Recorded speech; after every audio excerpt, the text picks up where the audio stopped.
नववर्ष आ रहा है। हमारे देश में कोरोना का नववर्ष पर एक बहुत बड़ा खतरा दस्तक दे रहा है। भारत में जनवरी के महीने में कोरोना की नई लहर की आशंका है। स्वास्थ्य मंत्रालय के सूत्रों के अनुसार अगले 40 दिन कोरोना संक्रमण की दृष्टि से बहुत गंभीर हैं। कोरोना के पिछले ट्रेंड्स को देखते हुए ऐसा लग रहा है कि इस बार जनवरी कोरोना को लेकर आप पर, हम पर, हमारे देश पर कहीं भारी न पड़ जाए, इसलिए आपको और हमें काफी सावधान रहने की आवश्यकता है।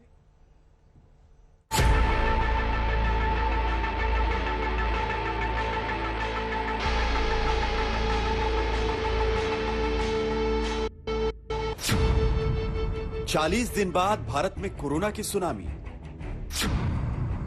40 दिन बाद भारत में कोरोना की नई लहर।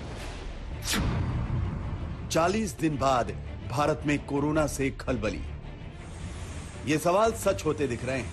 कोरोना की नई लहर का खतरा भारत के बेहद करीब आकर खड़ा दिख रहा है। जो चीन में हो रहा है, जो जापान में हो रहा है, जो अमेरिका में हो रहा है, वो भारत में होने वाला है। स्वास्थ्य मंत्रालय के सूत्रों के हवाले से खबर भयावह और डरावनी है।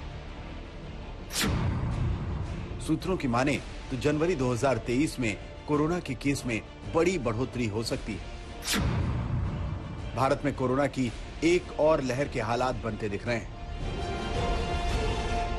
कोविड को लेकर जो हालात और जो परिस्थिति नजर आ रही है, ऐसे में केंद्र सरकार लगातार ये कोशिश कर रही है कि मीटिंग के जरिए, बैठक के जरिए देश में स्वास्थ्य सेवाओं की स्थिति को जाना जाए।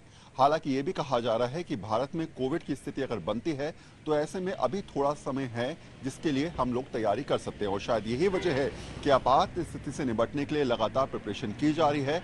और ये भी देखा जा रहा है कि भारत में इस समय बूस्टर डोज की स्थिति क्या है, कितने लोगों को बूस्टर डोज लगी है, और अगर कम लगी है तो ऐसे में तमाम राज्यों को ये निर्देश दिए गए हैं कि आने वाले दिनों में बूस्टर डोज को बढ़ाया जाए। इस खतरे को मानने और समझने के पुख्ता आधार हैं, क्योंकि भारत में कोरोना के आंकड़ों में हरकत देखी जा रही है। लेकिन सबसे बड़ा खतरा दूसरे देशों से आने वाले यात्रियों से है। 2 दिनों के भीतर इंटरनेशनल फ्लाइट्स से 6000 रैंडम टेस्ट किए गए। 6000 सैंपल्स में 39 में कोविड संक्रमण की पुष्टि हुई, जो कि चिंता बढ़ाने वाली है। दरअसल चीन में जारी कोरोना विस्फोट ने वैज्ञानिकों को नए सिरे से सोचने पर मजबूर कर दिया। वैज्ञानिक ये अनुमान लगाने में जुटे हैं कि भारत तक कोरोना के पहुंचने की टाइमिंग क्या हो सकती है, और अगर कोरोना की लहर आती है तो ये कितनी भयानक और कितनी खतरनाक हो सकती है। अब तक के ट्रेंड्स बताते हैं कि ईस्ट एशिया से 35 से 40 दिनों में कोरोना की लहर भारत पहुंची। पहली लहर में चीन से 61 दिनों में पहला केस भारत पहुंचा था। चीन से पहली लहर के भारत आने में 7 महीने का वक्त लग गया था। वुहान से निकला वायरस पहली बार भारत 7 महीने में पहुंचा, क्योंकि भारत में काफी पहले लॉकडाउन लग गया। लेकिन अब ऐसी बात नहीं है। कोरोना का BF7 वेरिएंट 15 गुना ज्यादा रफ्तार से संक्रमण फैलाता है, और इसलिए भारत में भी इसके तेजी से फैलने का खतरा है। गनीमत यह है कि विशेषज्ञों को भी लग रहा है कि टीके और हर्ड इम्यूनिटी की सुरक्षा से भारत बच जाएगा। न्यू ईयर का फंक्शंस हैं, पार्टीज हैं, और आगे आने वाले दिनों में इंटरनेशनल ट्रैफिक से कोविड की आमद है। ये सब मिलाकर बहुत इम्पोर्टेंट हो जाता है कि हम सावधानी बरतें। देखिए, ये जो नया वेरिएंट है, ये हम बहुत भाग्यशाली हैं। भारतवर्ष के लोगों में ये तेजी से नहीं फैल रहा है। जिस तेजी से चाइना में, जापान में और पड़ोस के मुल्कों में, US में, ब्राजील में फैला है, अब समय आ गया है कि हम केसेस गिनना बंद कर दें, हॉस्पिटलाइजेशन, डेथ की बात करें, जो बहुत ही अनलाइकली है नियर फ्यूचर में। जनवरी, फरवरी, मार्च में नियर फ्यूचर में अनलाइकली क्यों है?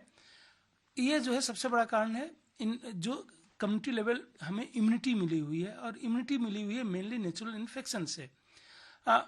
उन जगह पे प्रॉब्लम हो सकती है सर से, जहां जहां इन्फेक्शन नहीं हुआ उन कंट्री में अभी भी हो रही है, चाहे वो चाइना हो, कोरिया हो, जापान हो, पहले सिंगापुर था। मेडिकल साइंस में कहा जाता है कि सावधानी ही सबसे बड़ा बचाव है, लेकिन हमारे लिए बेहतर यही है कि हम कोरोना से 2-2 हाथ करने को तैयार रहें, अपनी तैयारी पुख्ता रखें। दिल्ली से मिलन शर्मा के साथ आज तक ब्यूरो।